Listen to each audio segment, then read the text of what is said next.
साथियों, बच्चे कई बार यहाँ पर कंफ्यूज हो जाते हैं कि आखिर हम इस संख्या को अर्थात दी हुई संख्या को किस संख्या से काटें कि संख्या जो है पूरी तरह से कट जाए। साथियों, जब बच्चों को विभाज्यता के नियम के बारे में नहीं मालूम होता है, नहीं पता होता है, तो वो क्या करते हैं, पहले दी हुई संख्या को वो दो से काटते हैं। उसके बाद में दो से यदि संख्या विभाजित नहीं होती है, नहीं कटती है, तो फिर वो क्या करते हैं, उस संख्या को तीन से वो काटते हैं, यानी 3 से विभाजित करते हैं। 3 से नहीं करते, फिर 5 से, फिर 7 से, फिर साथियों 9 से, 11 से, इस तरह से वो करते हुए चले जाते हैं। ऐसा इसलिए करते हुए चले जाते हैं क्योंकि साथियों उन्हें डिविजिबिलिटी रूल यानी विभाज्यता का नियम मालूम नहीं होता है, अर्थात पता नहीं होता है कि आखिर ये संख्या जो है, दी हुई संख्या जो है, वो किससे विभाजित होगी, यानी किससे कटेगी। तो साथियों आज वही हम सीखने वाले हैं, विभाज्यता का नियम। 2 से विभाज्यता का नियम सबसे पहले जानते हैं। तो साथियों 2 से विभाज्यता का नियम क्या होता है, यहाँ से देखते हैं। यदि किसी संख्या का अंतिम अंक मतलब इकाई का अंक 0, 2, 4, 6, 8 हो तो वह संख्या 2 से विभाज्य होती है। तो यहाँ पर एक संख्या हमने लिया हुआ है एग्जाम्पल के तौर पर। साथियों यहाँ पर हमने लिया है 100, यानी 100 हमने लिया है, और इसे हम देखेंगे इस संख्या में कि लास्ट का यानी इकाई का अंक कितना है, 0। अब साथियों देखेंगे कि ये 2 से विभाज्य होगी या नहीं। तो 2 से ये पूरे का पूरा जो ये पूरी की पूरी संख्या है, ये पूरी की पूरी संख्या 2 से कट जाएगी। साथियों इसे काटेंगे, 2 1 2 और 2 पंचे यहाँ पर ये 10 हो गया और 0 बचा, यहाँ पर लिख लेंगे। तो साथियों कितना हो गया हमारे पास, 50। अब साथियों यहाँ से थोड़ा और देख लेते हैं। जैसे इसमें हम 2 बढ़ा दें, इसी में हम 2 बढ़ा दें, तो 100 में हम 2 बढ़ाएंगे तो कितना हो जाएगा, 102। अब साथियों इसे देखेंगे, क्या ये 2 से अब विभाज्य, यानी ये संख्या अब क्या 2 से विभाज्य होगी। क्योंकि नियम के अनुसार यदि इकाई में 0 हो, 2 हो, 4 हो, 6 हो, 8 हो, तो वह पूरी की पूरी संख्या 2 से विभाज्य हो जाएगी। जैसा कि यहाँ देख पा रहे हैं साथियों, इकाई में हमने 2 कर दिया। अब इसे हम 2 से भाग देंगे और देखते हैं कि ये 2 से विभाजित होती है या नहीं। तो अब चलिए दोस्तों इसे काटते हैं। तो 2 1 2 और 2 पंचे 10 और यहाँ पर 2 है, तो 2 1 2, तो साथियों कितना हो गया, 51।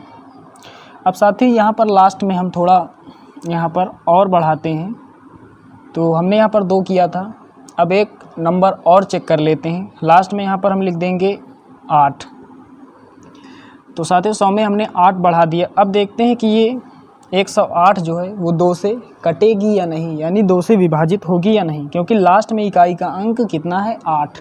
और जैसा कि यहाँ पर लिखा हुआ है, यदि लास्ट में 0 हो, 2 हो, 4 हो, 6 हो और 8 हो, तो वह पूरी की पूरी संख्या 2 से विभाजित हो जाती है। तो साथियों ये भी 2 से विभाजित हो जाएगी। 2 1 2 और 2 पंचे 10 और ये 8, 2 चौके 8। तो साथियों ये कितना हो गया, 54 हो गया। 3 का नियम जान लेते हैं साथियों। 3 से विभाज्यता का नियम बेहद ही आसान होता है। तो साथियों यहाँ पर नियम पढ़ लेते हैं। यदि किसी संख्या में उपस्थित सभी अंकों का योग का मतलब जोड़ 3 से विभाज्य हो, तो वह संख्या 3 से विभाज्य होगी। यदि साथियों किसी संख्या में उपस्थित सभी अंकों का योग कर दिया जाए और फिर देखा जाए कि योग करने के बाद जो भी संख्या आई है, क्या वह संख्या 3 से विभाज्य है। यदि ऐसा है तो फिर पूरी संख्या 3 से विभाजित हो जाएगी, 3 से कट जाएगी। साथियों यहाँ पर देखते हैं, जैसा कि नियम कह रहा है कि यदि किसी संख्या में उपस्थित सभी अंकों का योग, तो साथियों हमारे पास संख्या क्या है, 225। हमने संख्या एक लिया 225 और देखेंगे कि ये 3 से विभाजित है या नहीं, यानी 3 से ये संख्या कट जाती है या नहीं। तो साथियों नियम के अनुसार क्या करेंगे, हम दिए गए सभी अंकों का योग करेंगे। तो साथियों 225 को हम जोड़ेंगे, तो इसमें अंक 2 2 और 5 इनका हम योग करेंगे, 2 2 और 5, और फिर इसे हम 3 से भाग देंगे। अब साथियों कितना होगा, 5 2 7 7 2 9। अब साथियों 9 जो है वो 3 से पूरी तरह विभाजित हो जाएगा, यानी 9 जो है वो 3 से कट जाएगा, क्योंकि 3 के टेबल में 9 आता है। 3 1 के 3 और 3 तिहाई 9, तो साथियों ये 3 हो जाएगा।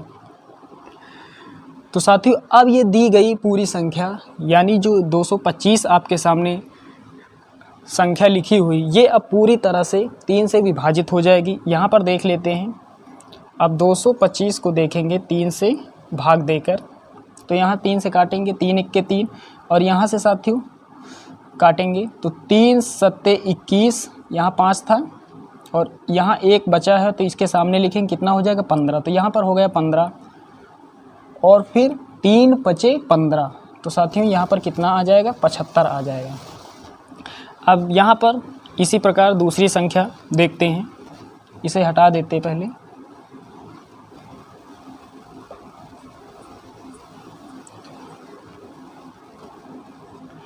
अब साथियों इसे हम देखते हैं उसी प्रकार। सबसे पहले क्या करेंगे, जो संख्या है हमारे पास 726, इसका हम योग करेंगे 7 + 2 + 6, और फिर इसे 3 से भाग देंगे।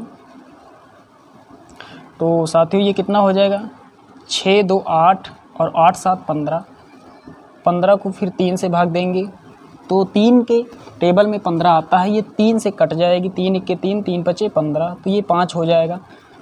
अब साथियों ये जो 726 है, ये पूरी संख्या 3 से विभाजित हो जाएगी। चलिए इसे काटेंगे हम 3 से। तो साथियों इसे हम 3 से काटते हैं, तो यहाँ पर लिखेंगे 3 1 के 3, और यहाँ से देखेंगे साथियों कितना हो जाएगा 3 दूना 6, 3 दूना 6, 1 बचा, 2 के आगे 1 लिखेंगे, कितना हो जाएगा 12, और 3 चौके 12, यहाँ पर 12 हो गया, और फिर यहाँ पर कितना बचा 6, और 3 दूना 6, तो साथियों कितना आ गया 242। कितना आ गया 242। यानी जब 726 को हम 3 से भाग देंगे, 3 से विभाजित करेंगे, तो हमारे पास कितना आएगा 242। चलिए दोस्तों अब 4 से विभाज्यता का नियम जान लेते हैं। तो साथियों 4 से विभाज्यता का नियम क्या कहता है, यदि किसी संख्या के अंतिम 2 अंक, साथियों अंतिम 2 अंक का मतलब इकाई का अंक और दहाई का अंक, तो यदि किसी संख्या के अंतिम 2 अंक, इकाई का अंक और दहाई का अंक 0 0 यानी 0 0 हो, या फिर दोनों अंक यानी इकाई का और दहाई का अंक 4 से विभाज्य हों, तो वह संख्या 4 से विभाज्य होगी। साथियों एक बार और, यदि किसी संख्या के अंतिम 2 अंक 0 0 हों या फिर दोनों अंक 4 से विभाज्य हों, तो वह संख्या 4 से विभाज्य होगी। अब साथियों उदाहरण देख लेते हैं। तो साथियों यहाँ पर हमने एक संख्या यहाँ पर लिया हुआ है 100। जैसा कि इसमें देख पा रहे हैं लास्ट में इकाई का अंक और दहाई का अंक कितना है 0 0, इसमें क्या है 0 0। तो साथियों ये जो पूरा का पूरा नंबर है, यानी पूरी की पूरी जो ये संख्या है, ये 4 से विभाजित हो जाएगी, यानी 4 से ये कट जाएगी। चलिए इसे काटते हैं, 4 1 के 4, और साथियों यहाँ पर 10 है, तो 4 दूना कितना होता है 8, यहाँ से 2 बचेगा, यहाँ 0 था, यहाँ 2 बचेगा, इसके आगे लिखेंगे 20 हो जाएगा, और 4 5 20, तो साथियों कितना हो जाएगा 25 हो जाएगा।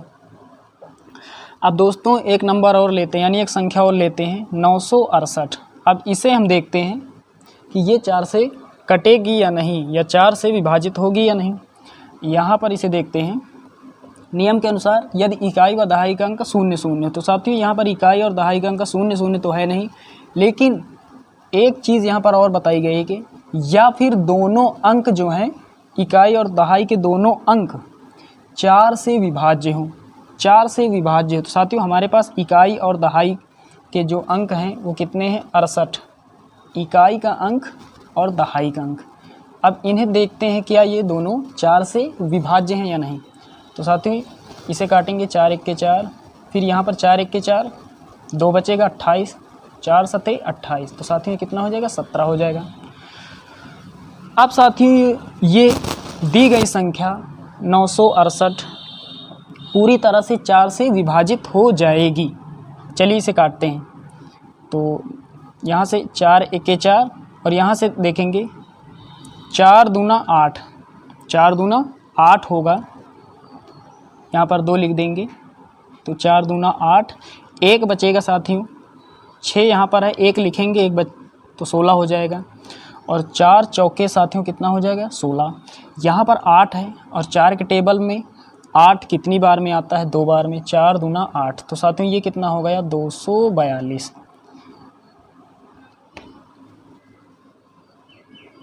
तो चलिए साथियों अब 5 से विभाज्यता का नियम यहाँ से सीखते हैं। तो साथियों 5 से विभाज्यता का जो नियम है वो क्या कहता है यहाँ से देख लेते हैं। यदि किसी संख्या का अंतिम अंक, अब साथियों अंतिम अंक आप समझ गए होंगे यानी इकाई का अंक 0 या फिर 5 हो, यदि किसी संख्या का अंतिम अंक 0 या फिर 5 हो तो वह संख्या 5 से विभाज्य होगी। तो साथियों यहाँ पर जैसा कि देख पा रहे हैं एक संख्या हमने लिखी हुई है 540। अब देखते हैं कि ये 5 से विभाज्य होगी या नहीं, यानी 5 से ये कटेगी या नहीं। तो साथियों इसे हम 5 से काटेंगे क्योंकि यहाँ पर नियम के अनुसार इकाई का अंक यहाँ पर जो है वो 0 है, तो इसे हम 5 से काटेंगे। तो 5 1 के 5 यहाँ से, और साथियों ये कितना हो जाएगा साथियों, ये 5 1 के 5, और साथियों ये कितना हो जाएगा 5 40, 5 40, यानी ये दोनों अंक यहाँ पर एक साथ लिए जा रहे हैं तो यहाँ पर 0 बढ़ाया जाएगा और 5 40। तो साथियों ये कितना आ जाएगा 108। तो यहाँ पर आपने देखा कि 540 था वो 5 से पूरी तरह से कट गया, यानी पूरी तरह से विभाज्य हो गया। अब दोस्तों अगला देखते हैं। यहाँ पर लास्ट में आपको 5 देखने को मिल रहा है। नियम के अनुसार यदि इकाई का अंक 5 हो तो दी गई संख्या फिर 5 से पूरी तरह से विभाज्य हो जाएगी। अब चलिए इसे 5 से काटते हैं। तो यहाँ से देखते हैं 5 1 के 5, यहाँ लिख लेते हैं। तो साथियों हमने क्या किया 5 1 के 5, और यहाँ से 5 1 के 5, 1 बचा साथियों, 2 के आगे 1 लिखेंगे 12 हो जाएगा, 5 दूना 10, और फिर हम 10 तक पहुँचे, यहाँ पर 12 था, 2 बचा, 5 के आगे 2 लिखेंगे 25 हो जाएगा, और बचा हम 25। तो साथियों कितना हो गया 125 हो गया। तो चलिए साथियों अब 6 से विभाज्यता का नियम जान लेते हैं। तो साथियों 6 से जो विभाज्यता का नियम है उसके अनुसार यदि किसी संख्या में सम संख्याओं का योग, साथियों सम संख्याओं का योग, सम संख्याएं साथियों आप समझते हैं जो सम संख्याएं होती जैसे 0 2 4 6 8 10, यदि किसी संख्या में सम संख्याओं का योग 3 से विभाज्य हो तो दी गई संख्या 6 से विभाज्य होगी।